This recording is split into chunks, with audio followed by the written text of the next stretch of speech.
की जा रही है मोदी सरकार द्वारा। और ये आंकड़े आप देखिए कि 95%, 95% जितने भी ईडी, सीबीआई, इनकम टैक्स के जितने भी केस बन रहे हैं वो सिर्फ विपक्षी पार्टियों के खिलाफ बन रहे हैं। तो ये एक तरह से पूरे देश के ऊपर जिस तरह का एक आक्रमण करा है आम जनता के ऊपर, पॉलिटिकल पार्टीज के ऊपर। लगभग 2 महीने में, 2 हफ्ते में चुनाव की घोषणा होने वाली है। अकाउंट फ्रीज करे जा रहे हैं। जो जितने भी हमारे शीर्ष नेता हैं अलग अलग पार्टियों के, उनके खिलाफ ईडी, सीबीआई को भेजा जा रहा है। तो ये एक तरह का बिल्कुल हिटलरशाही चल रही है।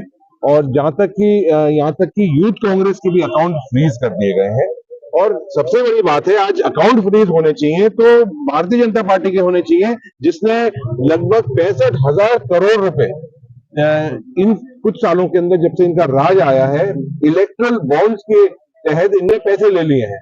तो ये बड़ी बड़ी कंपनियों को लाभ देने के लिए अडानी जी से, रिलायंस कंपनी से ये पैसा लेते हैं, इलेक्ट्रल बॉन्ड्स, और उसके बाद उनको एयरपोर्ट बेचा जाता है, हाईवे बेचे जाते हैं, शिपिंग के पोर्ट बेचे जाते हैं। तो इनकी अकाउंट सबसे पहले फ्रीज होने चाहिए।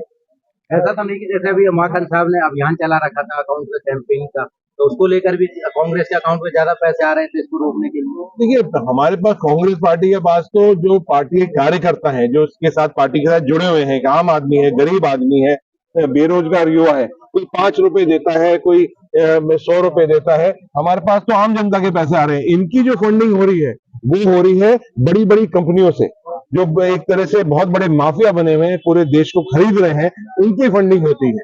तो ये एक फर्क है कांग्रेस पार्टी की फंडिंग के अंदर और बीजेपी की फंडिंग में। कांग्रेस के नेता छोड़ के जा रहे हैं कई देश भर के अंदर माहौल बन रहा है। देखिए, कुछ लोग जो ऐसे लोग होते हैं जो बहुत अपनी व्यवस्थावादी लोग होते हैं, जो पावर के साथ रहना चाहते हैं, या उनको डर लगा हुआ है ईडी का, सीबीआई का जो डर लगा हुआ है, उनने जो ऐसे कारनामे करे हैं पूर्व में, उन लोगों को डर लग रहा है, वो छोड़ के जा रहे हैं। लेकिन हमारे खास तौर पर जो कांग्रेस पार्टी के विचारधारा के लोग हैं, जो देश के लिए लड़ना चाहते हैं, डेमोक्रेसी के लिए, लोकतंत्र के लिए लड़ना चाहते हैं, वो कांग्रेस पार्टी के जाएंगे। कि आज देश के अंदर अघोषित आपातकाल इन लोगों ने लगा रखा है, और बीजेपी लगातार जो है जिस प्रकार से विपक्षी दलों पर, वो चाहे कांग्रेस हो, चाहे लालू जी हो, चाहे हेमंत सोरेन हो, चाहे केजरीवाल जी हो, पूरे देश के अंदर सभी जगह पे जो विपक्षी पार्टियां हैं, विपक्ष के लोग हैं, नेता हैं, उन पे ईडी, इनकम टैक्स, सीबीआई के छापे डलवाकर उनको कमजोर करने का काम कर रही है। लोगों को डरा रही है, धमका रही है, नेताओं को डरा रही, धमका रही है। और यही नहीं, कांग्रेस जो कि सबसे बड़ी इस देश की पार्टी है, जिसने इस देश की आजादी लड़ी है, 75 साल शासन जिस पार्टी ने किया है, आज उसके अकाउंट आप सीज कर रहे हो चुनाव से 15 दिन पहले। आपका जो इसके पीछे मंशा क्या है वो पूरा देश जान चुका है। इलेक्ट्रल बॉन्ड की मैं बात करूं, इलेक्ट्रल बॉन्ड इतना बड़ा धोखा हुआ है, जो कि काले धन को सफेद धन बनाने का काम ये लोग कर रहे थे, राहुल गांधी जी ने और पूरी कांग्रेस ने। और यही नहीं, जो एक समाज का वो तबका है जो पढ़ा लिखा है, एक ऐसी सोच रखता है, उसने भी ये कहा था कि ये बहुत बड़ा फ्रॉड होगा। आज सुप्रीम कोर्ट ने डांट लगाई है, उसको बंद किया है, उसमें भी एक शब्द बोल नहीं रहे, और कांग्रेस के अकाउंट फ्रीज कर रहे हैं। कांग्रेस के अकाउंट फ्रीज करने से कांग्रेस रुकने वाली नहीं है। आने वाले समय में कांग्रेस की सरकार देश के अंदर बनेगी, और जिस प्रकार की तानाशाही और तांडव बीजेपी मचा रही है, सब लोग जान चुके हैं। आज किसान की क्या हालत इन लोगों ने कर रखी है, आज युवा की क्या हालत इन लोगों ने कर रखी है। जो वादे इन लोगों ने किए थे जनता से, अच्छे दिन लाने का वादा किया था ना इन लोगों ने, आज आ गए क्या अच्छे दिन।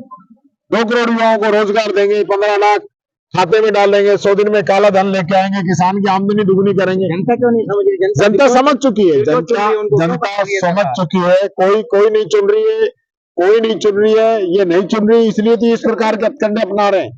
देखिए, पहली बार झांसे में आ गए थे, दूसरी बार पुलवामा कांड हुआ। पुलवामा इतना बड़ा, मैं समझता हूं देश के ऊपर एक कलंक लगा दिया इन लोगों ने, कि हमारे 40 जवान शहीद हो गए, आज तक ये नहीं पता चला कि आरडीएक्स कहां से आया था, इनकी इंटेलिजेंस कहां है, इनकी इंटेलिजेंस कहां है, कैसे देश के जवान शहीद हो गए, और इन लोगों ने आज तक पता क्यों नहीं लगाया कि आरडीएक्स कहां से आया था। उस बात में कोई जवाब नहीं है इनके पास। आज राम मंदिर का मुद्दा लेके आ गए। ये देखिए, इससे काम चलने वाला नहीं है।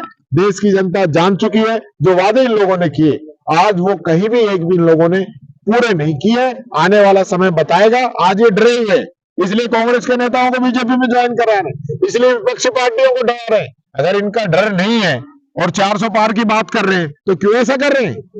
कांग्रेस और बीजेपी एक विचारधारा है, और जो विचारधारा जिसकी है उस विचारधारा के लोगों को आप अपनी विचारधारा में ले रहे हो, तो इसका मतलब आपकी पार्टी का खुद का तो कोई स्टैंड है ही नहीं। आपने भी एक बयान दिया था कि आदिवासी नेता को अगर विपक्ष का नेता बनना था तो मुझसे क्या? नहीं, मैंने जो बात कही वो उस समय की बात है और उसमें कोई दो राय नहीं है। लेकिन जिस प्रकार से हमारे नेताओं को टारगेट किया जा रहा है, कोई डर की वजह से जा रहा है, कोई सत्ता की लालच की वजह से जा रहा है, ये तो आने वाला समय बताएगा। लेकिन इस प्रकार की इनकी खुद की क्या, मैं आपसे पूछना चाहता हूं, इनकी खुद की क्या नीति है, इनकी खुद की क्या विचारधारा है? जब ये कांग्रेस के लोगों को शामिल कर रहे हैं, ये बसपा के लोगों को शामिल कर रहे हैं, ये आम आदमी की पार्टी के लोगों को शामिल कर रहे हैं, तो बीजेपी कहाँ है? आज भी बीजेपी में आधी ज्यादा कांग्रेस ही ये लोग शामिल कर चुके हैं। ये बहुमत ही कांग्रेस का हो जाता लग रहा है बीजेपी के अंदर। इन लोगों को खुद का स्टैंड बनाए। मैं कांग्रेस खत्म होने वाली नहीं है, पहली बात तो मैं ये बता देता हूँ।